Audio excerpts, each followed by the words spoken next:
Sometimes Jesus doesn't heal. John brings us into the story of the pool of Bethesda with a quiet but devastating detail. A multitude of the broken gathered in one place. Now there is in Jerusalem by the sheep gate a pool, in Aramaic called Bethesda, which has 5 roofed colonnades. In these lay a multitude of disabled, blind, lame, and paralyzed. John chapter 5, verses 2 through 3. We step into the scene and feel the weight of it. So many people, each carrying their own story, their own ache, their own hope that maybe today would be different. One man had been disabled for 38 years. Nearly 4 decades of limitation, 4 decades of watching others move freely while he remained still. We are not told whether he was born this way or whether tragedy found him later, but we are told that he kept coming to the pool. He kept showing up. He kept hoping. But every time the water stirred, someone else reached it first. He had no one to carry him, no one to lift him, no one to help him reach the place where healing might be found. When Jesus approached the man, he asked a question that stops us in our tracks. When Jesus saw him lying there and knew that he had already been there a long time, he said to him, "Do you want to be healed?" John chapter 5, verse 6. We hear those words and something in us pushes back. Of course he wanted to be healed. That is why he was there. That is why everyone was there. Yet Jesus asked the question anyway, and the more we sit with it, the more it presses on places in our own hearts. Because sometimes the hardest part of healing is admitting what we truly want. Sometimes hope feels risky. Sometimes disappointment feels safer than believing again. So Jesus draws the desire to the surface, not to test the man, but to awaken him. And the man's answer reveals how long he had lived with discouragement.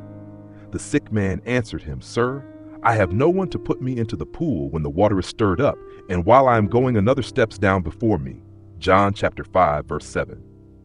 In those words, we hear the ache of years. We hear a man who has tried and failed and tried again.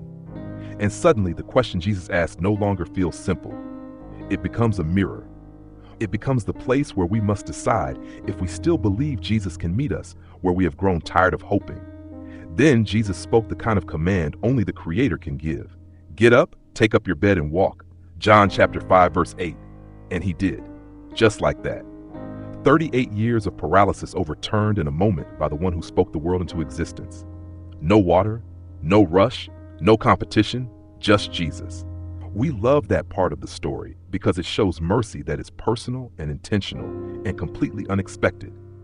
But as the story continues, something in the passage catches our attention. John tells us there was a great multitude gathered there, the blind, the lame, the paralyzed. And after this one man was healed, the narrative simply moves on. There is no mention of Jesus healing the rest of the crowd. The text is quiet about what happened to them. Maybe Jesus healed others, and John chose not to record it. Or maybe this man was the only one who received healing that day. The passage leaves the moment open, and that quietness makes us pause, because we know what it feels like to stand in that quiet place. We know what it is like to hope for healing and watch God touch someone else, while our own prayers remain unanswered. We know the ache of asking why one person is restored while another continues to carry the weight of suffering. Scripture does not give us every reason or explain every outcome, but it does call us to trust the heart of God when we cannot trace His hand. It teaches us to hold on to faith in the places where our understanding falls short. And even if Jesus did not heal everyone by the pool that day, every person there who later placed their faith in Him received a promise far greater than physical restoration. Their suffering would not follow them into eternity. Their broken bodies would not have the final word. The same is true for us. No matter what healing we receive or do not receive in this life, every believer carries the unshakable hope that our story ends in wholeness. John reminds us that there is always more to the story than we can see. Now, there are also many other things that Jesus did. Were every one of them to be written? I suppose that the world itself could not contain the books that would be written. John chapter 21, verse 25. Yet even with all that Jesus did, He did not come to remove every pain or sickness or hardship in this world. He came to deal with the deeper brokenness, the one none of us could fix. All who did receive Him, who believed in His name, He gave the right to become children of God. John chapter 1 verse 12. Why does Jesus heal some and not others? Why does he deliver one person instantly while another waits decades or a lifetime?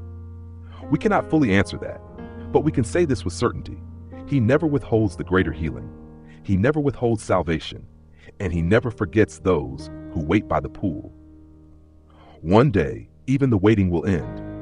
The bodies that fail us will be made whole, and every limitation will give way to glory. For this perishable body must put on the imperishable, and this mortal body must put on immortality. 1 Corinthians chapter 15, verse 53. So we wait with hope.